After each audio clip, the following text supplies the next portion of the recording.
이스라엘 성지를 돌면서 다시 한번 유대인들이 얼마나 대단한지 몸소 깨닫고 왔습니다. 정말 대단한 사람들이죠.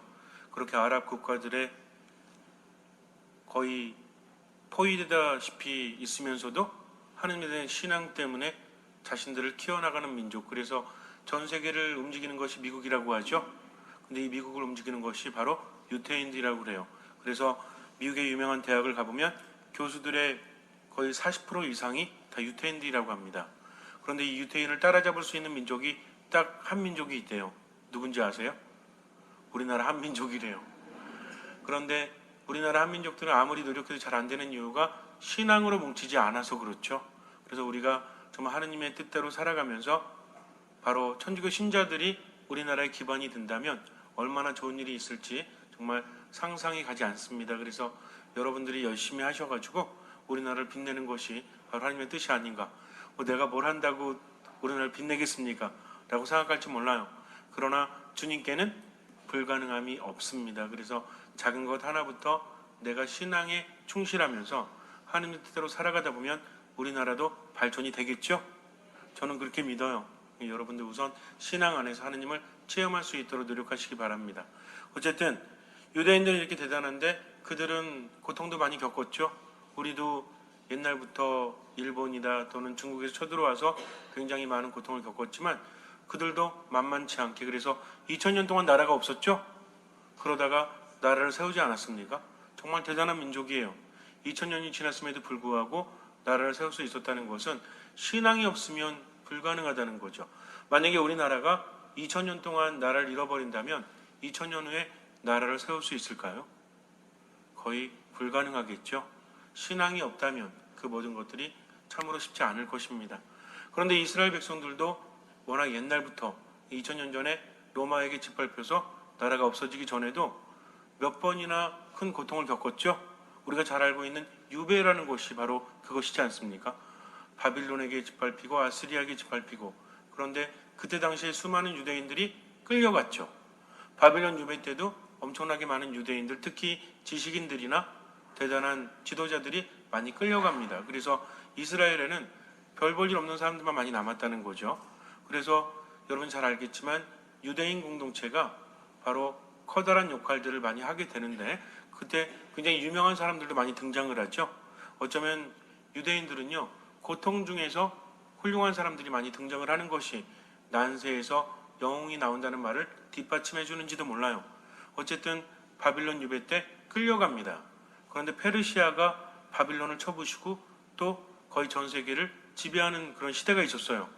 그런데 아직은 이스라엘로 돌아가지 못한 페르시아의 고레스가 칙령을 내립니다. 그래서 신앙의 자유를 선포하면서 바로 하느님의 뜻에 맞게 유대인들이 자유를 얻게 돼요. 많은 사람들이 자신의 땅 이스라엘로 돌아갑니다. 그러나 돌아가지 않고 남아있는 사람들도 있었어요. 그런데 이 페르시아의 왕 중에 크세르크세스라는 왕이 있는데 이 사람이 굉장히 무섭습니다. 그래서 공포 정치까지는 아니더라도 굉장히 단호한 정치를 해서 많은 사람들이 두려움에 떨었어요. 그래서 수많은 사람들은 아니지만 그래도 좀 왕에게 쿠데타를 일으키려고 하다가 아주 작살이 나는 경우가 있습니다. 그런데 어느 날 이 사람이 이제 너무나 화끈한 사람이기 때문에 연애를 베푸면서 와스트라는 왕비가 있었는데 굉장히 이뻤대요. 술 한잔 하니까 어때요? 자랑 좀 하고 싶거든. 자기 아내가 이쁘면 자랑하고 싶죠? 우리 형제들 다 느끼시는 거잖아요. 아니에요? 대답 잘하셔야지 밥이라도 얻어먹을 텐데. 어쨌든 연애를 베푸고 술 한잔에 걸치니까 자기 부인을 좀 이렇게 자랑하고 싶어서 너무나 아름다워서, 그래서 시종을 보내서 왕비 보고 좀 나와보라 해라, 치장을 하고 나와보라 해라라고 명령을 합니다. 근데 이 왕비는요, 자기 나름대로 여인들을 모아놓고 자기 처소에서 잔치를 벌이고 있었어요. 근데 왕이 나오라고 하니까 왠지 나가기가 싫은 거예요. 그래서 이번 기회에 좀 콧대를 좀 꺾어야 되겠다 라고 생각을 했는지 몰라요. 그래서 안 나갑니다. 왕이 자존심도 굉장히 셌고 또 엄청나게 강한 사람이었기 때문에 자기의 부름에 왕비가 응답하지 않으니까 화가 납니까? 나지 않습니까? 화가 났죠. 그래서 신하들을 불러놓고 상의를 해요. 왕비가 나의 부름에 응답하지 않았으니 어떻게 했으면 좋겠냐고. 그랬더니 신하들도 말합니다. 임금님, 이건 보통 일이 아닙니다. 왜냐하면 왕비가 왕의 말을 듣지 않았다는 것은 이제 백성들에게도 전해지겠죠. 그러면 백성의 여인들이 남편 알기를 우습게 할 겁니다. 그러니까 이거는 절대로 용서하시면 안 돼요. 그래서 왕은 그들의 말을 듣고 왕비였던 와스티를 이제 폐위하게 됩니다. 우리도 가끔 사극 보면 그러죠. 왕이 왕비를 폐위하죠. 그럼 쫓겨나잖아요. 그러고 나서 이제 좀 있으니까 왕비가 없으니까 좀 허전하죠. 후궁들도 있었겠지만. 그래서 어떻게 했으면 좋겠냐고 이제 의견을 물으니까 이제는 시간도 흘렀으니까 참한 여인들 중에서 왕비를 뽑는 것이 어떠십니까? 라고 신하들이 제의를 합니다. 그런데 그때 모르도카이라는 바로 페르시아 땅에 남아있던 유대인 중에 한 사람이 한 가지 묘안을 생각해요. 그에게는 삼촌이 있었고 삼촌 부부가 있었고 그 딸이 하나 있었는데 이 삼촌 부부가 이제 다 죽고 난 다음에 그 딸을, 그러니까 어떻게 보면 사촌간이죠. 그런데 그 딸을 자기의 수양딸로 맞이합니다. 근데 이 여자가 되게 이뻤어요. 그래서 이번 기회에 좀 뭔가 일을 해야 되겠다 하면서 그 여인을 천거합니다. 그래서 자기 수양딸에게 가서 이제 왕으로 한번 발탁됐으면 좋겠다 해서 보내죠. 내시들이 이제 딱 보고 이쁜 여인들을 고르는 겁니다. 근데 워낙 이뻐가지고 뽑혔어요. 12달 동안 이제 준비를 하고 나서 왕이 자신의 왕비를 간택을 하는데 가만히 보니까 너무나 이뻐. 그래서 왕비로 간택을 하게 됩니다. 그래서 이제 왕비가 되어서 살아가고 있었죠. 그런데 그때 그 하만이라는 사람이 왕의 눈에 들어가지고 바로 왕 바로 밑에 굉장히 권력을 누리는 자리에 앉히게 됩니다. 근데 이 사람이 굉장히 교만했어요. 왕이 이제 칙령을 내려서 명령을 내려서 모든 사람들은 바로 이 하만에게 인사를 하고 절을 해야 된다. 기분이 좋으니까 자기 바로 밑에 신하에게 이 사람은 1인지하 만인지상이 됐죠. 왕 말고는 모두 다 자기에게 인사를 해야 되는 겁니다. 인사를 받고 나니 기분이 좋아요, 안 좋아요? 기분이 좋죠. 근데 아도르카이는 자기한테 인사를 안 하는 거예요. 즉 그 여인을 왕비로 보내줬던 그 유대인만 자기한테 인사를 안 합니다. 기분이 좋을까요, 나쁠까요? 이 사람이 했던 일은 바로 왕의 궁전에서 경비 비슷한 걸 하는 일이었어요. 근데 하잘 것 없는 사람이 자기에게 인사를 안 하니까 기분이 너무나 나쁘죠. 근데 유다인이었기 때문에 고개를 숙일 수가 없었죠. 그래서 인사를 하지 않았습니다. 불러놓고 아무리 인사를 하라고 해도 자기는 인사하지 않겠다. 다른 동료들이 왜 인사 안 해요? 물어도 나는 유다인이기 때문에 인사할 수 없다라고 말합니다. 그러니까 이 사람이 볼 때는 너무나 기분이 나쁘죠. 다른 모든 사람들이 자기를 섬기는데 이제 경비 비슷하게 쓰는 아주 낮은 직책에 있던 사람이 자기에게 인사를 안 하니까 기분이 너무 나빠요. 어떻게 하면 이 사람을 죽일 수 있을까? 근데 가만히 보니까 유다민족이거든요. 그래서 이번 기회에 안 되겠다. 저놈이 나한테 잘못 보였으니 이제 내가 크게 갚아줘야 되겠다. 해가지고 어떤 일을 하냐면 바로 유다인들이 모두 무례하고 왕에게 충성하지 않는다고 왕에게 가서 일러 바칩니다. 왕이 어땠을까요? 가뜩이나 강한 사람인데 또 여러 민족을 모두 통합해서 다스리고 있는데 바로 유대 족속들이 말을 듣지 않으니까 어떻게 해야 되겠다? 다 죽여버려야 되겠다 하면서 그 사람의 말을 듣고 모든 유대인들을 죽이기로 작정을 합니다. 이 사람이 이제 큰일 났죠. 그래서 이제 자기의 딸이었던 여인에게 가요. 그리고 나서 여인에게 고해야 되는데 왕비의 처소에 들어가지 못하니까 이제 유대인들이 잘하는 거 있죠? 일만 있으면 어떻게 해요? 옷을 찢고 머리를 파헤치고 울지 않습니까? 통곡을 한다는 거죠. 왕비 처소 앞에서 그렇게 하고 있으니까 왕비는 궁금하죠? 그래서 자기 아버지잖아요. 어쨌든 그래가지고 왜 그러냐고 그랬더니 이제 모든 유다인들이 다 죽게 생겼다라고 말합니다. 왕비가 만나서 대화를 나누는데 왕비에게 그래요. 우리의 유일한 희망은 이제 당신뿐이라고 우리 민족들을 모두 살려달라고 말합니다. 근데 여러분들 들으셨겠지만 이 왕이 어떤 사람이었어요? 굉장히 체면을 중시 여기는 사람입니다. 아무리 사랑했던 왕비라도 자기 부름에 응답하지 않았다고 해서 폐위까지 시키는 사람이었으니 얼마나 강한 사람인지 아시겠죠? 근데 문제가 뭐였냐면 왕이 찾지 않으면 왕비는 왕을 찾아갈 수 없어요. 우리나라 사극을 보면 왕비들이 왕을 찾아갈 때가 있죠. 여기서는 그게 통하지 않아요. 왕이 불러야만 갈 수 있고 왕이 처소에 들어야만 왕을 찾아볼 수 있습니다. 근데 한 달 동안 이 여자를 찾지 않았어요. 그러니 관계가 지금 좋다는 얘기입니까? 좋지 않다는 얘기입니까? 잘 모르겠어요.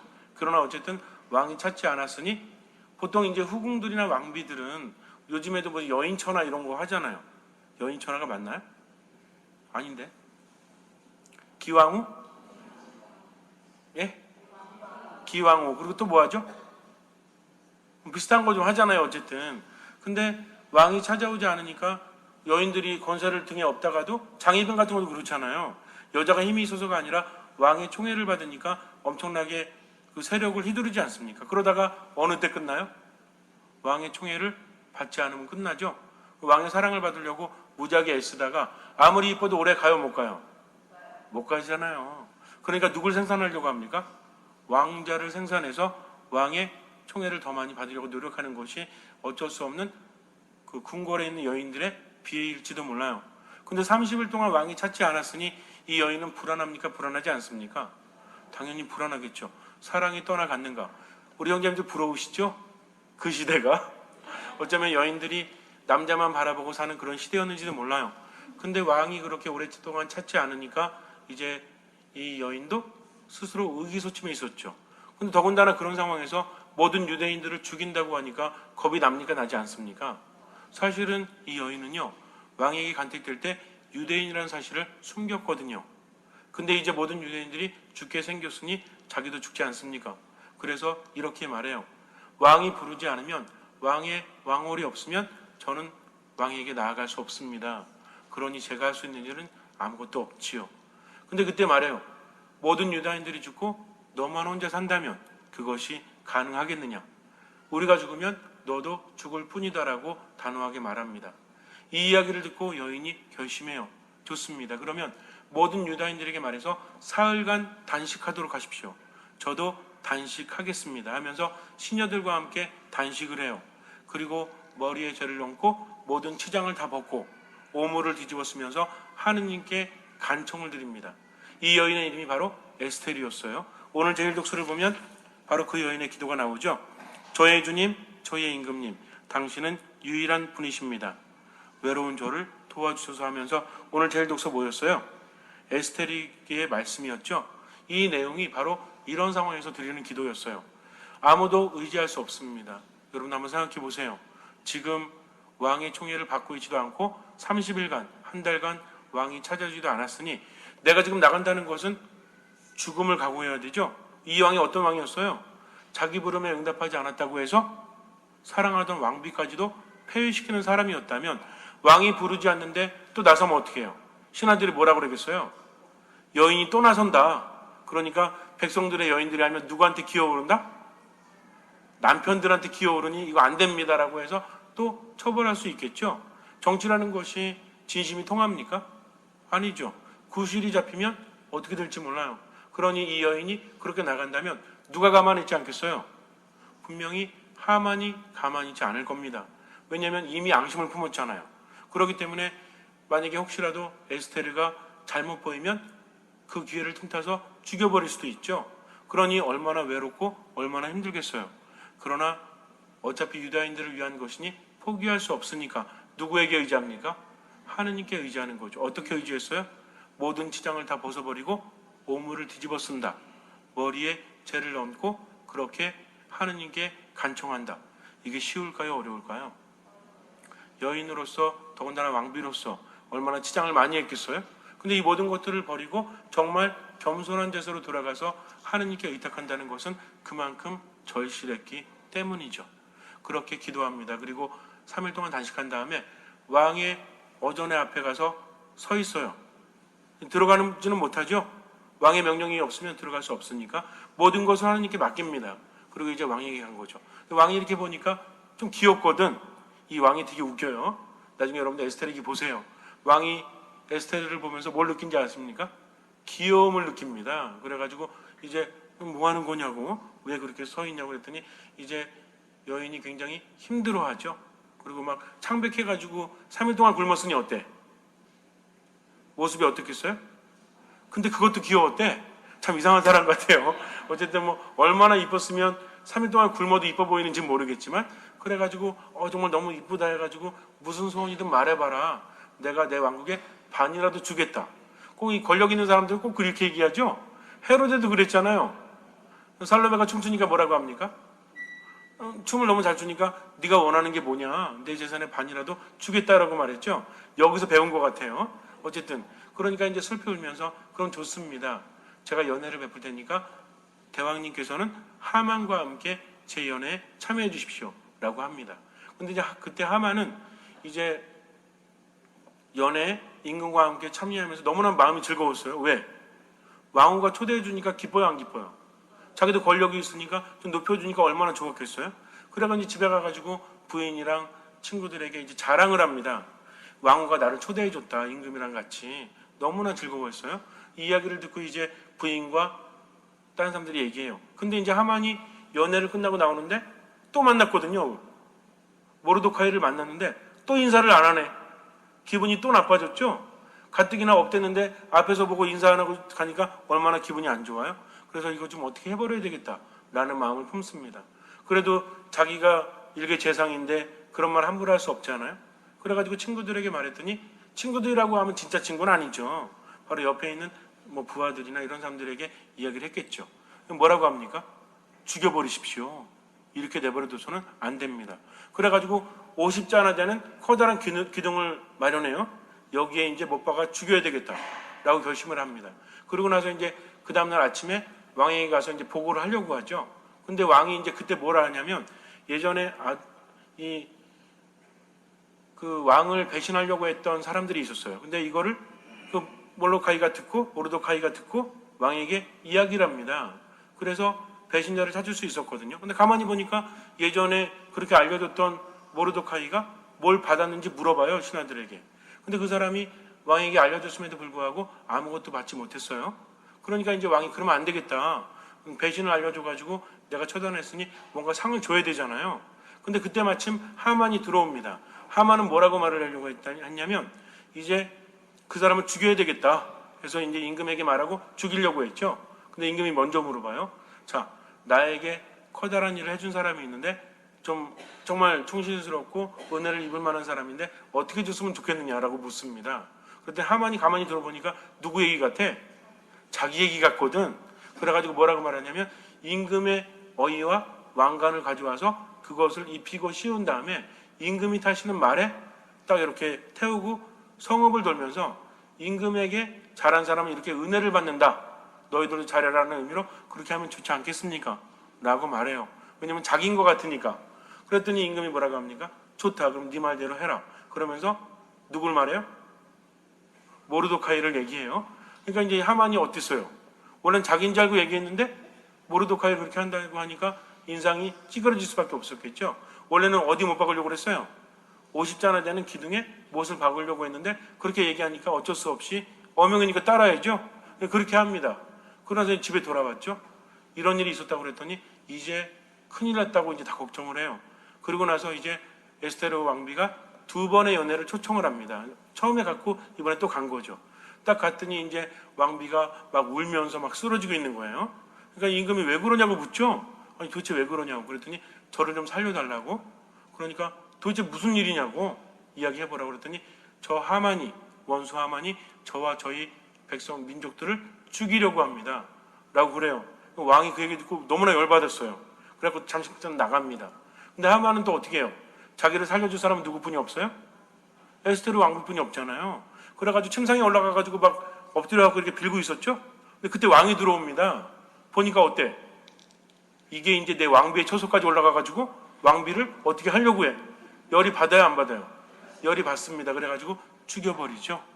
그리고 하만이 살던 집을 에스테르에게 선물로 주게 됩니다. 되게 성경이 재밌죠? 읽으면 얼마나 재밌는지 몰라요. 그러나 이 이야기를 통해서 우리가 알 수 있는 것은 바로 에스테르의 간절한 기도를 어떻게 했습니까? 머리에 죄를 쓰고 그리고 치장을 모두 벗어버리고 오물을 뒤집어 쓰고 하느님께 간청했다는 거죠. 얼마나 솔직합니까? 저는 외롭습니다. 하느님의 도우심이 없이는 아무것도 할 수 없음을 부르짖고 있는 거죠. 이것이 바로 간절한 기도라는 겁니다. 오늘 복음을 보면 예수님께서 뭐라고 하세요? 구하라, 청하라, 두드려라. 그래서 구하면 구할 것이요, 청하면 얻을 것이요, 문을 두드리면 열릴 것이라고 말합니다. 너희들이 악하면서도 자녀들에게 좋은 것을 줄 줄 알거든 하늘에 계신 아버지께서야 더 좋은 것을 주시지 않겠느냐라고 말씀을 하십니다. 기도라는 것은 다른 것이 아니에요. 이미 기도할 때 하느님께서 들어주신다는 것을 확신하는 사람은 받게 됩니다. 그러나 확신하지 않는 사람은 받지 못하는 거죠. 누누이 말씀을 드리지만 예수님께서 치유하실 때 너의 무엇이 너를 구원하였다? 너의 믿음이 너를 구원하였다라고 말씀하십니다. 기도할 때도 마찬가지예요. 내가 하느님께 일일이 알려드려서 하느님께서 나에게 주시는 것이 아니라 이미 그분은 모든 것을 알고 계시죠. 엊그저께 복음에 뭐라고 하십니까? 너희가 청하기도 전에 아버지께서는 모든 것을 알고 계신다. 그러면서 어떤 기도 알려주셨어요? 주님의 기도를 알려주시지 않았습니까? 기도는 왜 하죠 그러면? 이미 알고 계신데? 이렇게 하면 되잖아요. 아시죠? 그럼 기도 아니에요? 그러나 중요한 것은 믿음이라는 것은 하느님께 모든 것을 드리는 겁니다. 준비되지 않은 사람에게는 하느님께 주셔도 그것이 복이 아니라 독이 될 수 있기 때문이죠. 돈이란 건 좋은 겁니까? 나쁜 겁니까? 돈이란 좋을 수도 있고 나쁠 수도 있죠. 어떤 사람이 돈을 청한다고 해서 하느님께 주시면 그 사람에게 복이 될까요? 화가 될까요? 아무도 알 수 없어요. 복이 될 수도 있겠지만 화가 될 확률이 더 클지도 몰라요. 왜? 사람들이 돈 앞에서는 자기의 영혼을 빼앗기는 확률이 더 크기 때문입니다. 기도라는 것은 기도하면서 하나님의 뜻을 알게 되고 그 안에서 내가 변화되기 때문이죠. 여러분들께 제가 자신 있게 말씀드릴 수 있는 것은 기도라는 것은요, 하느님을 바꾸는 게 아니에요. 안 주시려고 하는데 자꾸만 졸라가지고 하느님께서 우리에게 주게 만드는 것이 기도가 아니라, 기도하면서 누가 변합니까? 내가 변한다는 거죠. 하느님께 청하면서 내 마음이 열리고 그분의 뜻대로. 절실하다는 것은 무엇이죠? 어떤 사람이 절실하게 청하면 자기한테 뭔가 줄 사람에게 잘합니까? 잘 못합니까? 잘 못해요? 주든지 말든지 이게 절실한 거예요? 우리 그러죠. 이것만 해주시면 무엇이든 하겠습니다. 땅을 기라면 기고 개처럼 땅을 핥으라면 핥고 이렇게 하겠습니다라고 절실함을 보이는 게 진짜 절실한 거죠. 그렇지 않아요? 주든지 말든지 마음대로 하세요. 이건 절실하다고 말할 수 없죠. 절실하게 기도하면서 누가 바뀌어요? 내 자신이 바뀐다는 겁니다. 하느님께서 안 주려고 하시는 것이 아니라 내가 줘도 그것이 너에게 복이 된다면 내가 너에게 주겠다라고 하신다는 거죠. 오늘 복음에서 뭐라고 하십니까? 예수님께서 아들이 생선을 달라는데 뱀을 줄 사람이 어디 있으며 빵을 달라는데 돌을 줄 사람이 어디 있느냐. 아버지가 아들에게 주는 것은 왜 줘요? 뭘 잘해서? 그러면 집에서 뭐 잘하면 밥 주고 못하면 안 주고 그래요? 아무리 미워도 대판 혼내도 뭐는 줘요? 밥은 주죠. 왜? 굶어 죽을까봐? 한 끼 안 먹으면 굶어 죽습니까? 이게 부모의 마음이라는 거죠. 근데 하느님께서는 더 좋은 것을 주신다고 하니 내가 달라지 않아도 그분은 주십니다.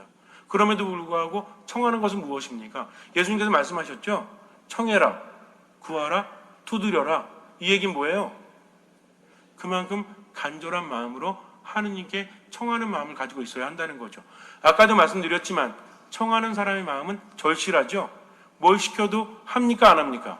만약에 여러분들 가족 중에 한 분이 너무나 아프셔가지고 수술을 받으면 살 수 있어요. 근데 우리 집에 돈이 너무 없어. 근데 어떤 사람이 돈을 준대. 근데 그 사람이 나한테 개처럼 땅바닥에서 지지래요. 그러면 지져요? 안 지져요? 짖죠. 왜? 내 자존심을 꾸기더라도 내 가족을 살릴 수 있기 때문이죠. 그럼 하느님이 그걸 우리에게 요구하십니까? 그게 아니라는 거죠. 그렇게 절실한 마음까지도 있는데 하느님께서 시키는 것을 해야 됩니까? 말아야 됩니까? 해야 된다는 거죠. 믿음이 있다라고 말하면서 하나님의 뜻을 실천하지 않는다면 그 사람은 절실하지 않은 거죠. 오늘 예수님께서 뭐라고 하십니까? 우리가 하느님께서 나에게 시키는 것은 뭐든지 할 수 있나요? 여러분들 하느님께서 시키시는 것은 무엇이든 할 수 있으십니까? 한 7분 빼고 다 안 하실 거예요? 할 수 있으십니까? 왜 하죠? 그럼 하느님께서 나한테 땅바닥에서 개처럼 지지라고 하실 것 같아요? 나를 사랑하는데? 여러분들 만약에 자식들이 부모에게 달라고 하면 자식에게 모욕을 주겠습니까? 그런 부모는 아무도 없다는 거죠. 그렇다면 하느님께서 나에게 요구하시는 것은 내가 청하는 것의 대가가 아니라 그 또한 나에게 도움이 되는 것이기 때문입니다. 착각하지 마세요. 하느님께서 당신께서 시키시는 대로 했기 때문에 주는 것이 아니라 그분의 말씀대로 실천하는 사람은 그것이 주어져도 독이 안 되기 때문입니다. 무슨 얘기인지 아시죠? 그러니까 우리는 무조건 뭐 하면 돼요? 하느님의 말씀대로 살아가고 의탁하면 된다는 거죠. 모든 것을 맡깁니다. 마음이 편합니까? 편하지 않습니까? 하느님의 뜻대로 살아간다는 것이 어려울지 몰라요. 그러나 그것이 살 길이기 때문입니다. 어려워도 나에게 복이 될 수 있기 때문에 하라고 하시는 거죠. 그러니까 내 삶의 중심은 내 뜻이 아니라 누구의 뜻이 되어야 돼요? 하느님의 뜻이 되어야 된다는 거죠. 사업에 망해가지고 아무런 희망도 없지만 주님께서는 열심히 살라고 하십니까? 아니면 대충 포기하고 살려고 하십니까? 뭐라고 하시죠? 내일 일은? 내일 걱정은 내일이 하도록 맡겨라. 말씀이 얼마나 재밌는지 몰라요. 내일 걱정은 내일에 맡겨라기보다 우리 번역이 어떻게 되어 있습니까?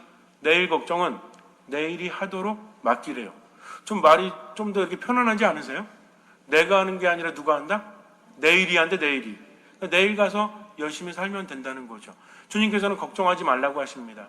그러면서 우리에게 평화롭게 살라고 하시죠. 가진 것이 하나도 없는데, 이렇게 몸이 아픈데, 이렇게 마음이 괴로운데 어떻게 편하게 삽니까? 라고 말해도 주님께서 뭐라고 하세요? 나를 믿으라라고 말씀하십니다. 그러니까 뭐라고 하세요? 고생하며 무거운 짐을 지고 있는 이들은 팔자대로 살아라. 내게로 오라. 내가 너희를 편히 쉬게 하리라. 그 누구도 막지 않으십니다. 그러니까 내 삶에 아무리 비전이 없어도 나는 어떻게 하면 돼요? 그분께 맡기고 지금 최선을 다하면 된다는 거죠. 하느님의 법칙 가운데 여러 가지가 있는데 그분이 하시는 일을 보면 인간적으로 이해가 됩니까? 안 됩니까? 이해가 안 되죠. 제가 이스라엘 가서 성모님 에인카렘이라든지 아니면 성모님께서 가브리엘 천사의 탄생 예고를 받으신 곳이라든지 가면서 묵상을 하는데 인간적으로 이해가 안 돼요. 이렇게 어린 처녀에게 왜 하느님께서는 그런 무거운 일을 주실까? 그러나 성모님은 어떻게 응답하십니까? 이 몸은 주님의 종입니다 라고 응답하신다는 거죠. 하느님은요 우리를 너무나 사랑하세요. 그래서 때로는 이해가 안 될지라도 그분께 믿음을 두고 최선을 다하다 보면 뭐가 일어나죠? 기적이 일어난다는 거죠. 포기하면 됩니까? 안 됩니까? 안 된다는 겁니다. 그분의 뜻대로 살아가야 한다는 거죠. 그러면 그분의 말씀이 무엇이든 그분의 뜻대로 살아갈 준비가 되어 있으십니까? 요 분단은 되어 있으신데 저쪽 분단은 잘 안 되신 것 같아요. 되어 있으세요? 그러면 생각하지 마세요. 인간적인 머리를 굴리지 마십시오. 하느님의 지혜는 아무도 감당할 수 없죠. 때로는요 정말 말이 안 된다고 할지라도 하느님의 뜻을 실천하세요. 내가 바라는 건 요건데 하느님께서 자꾸 딴 걸 얘기하세요.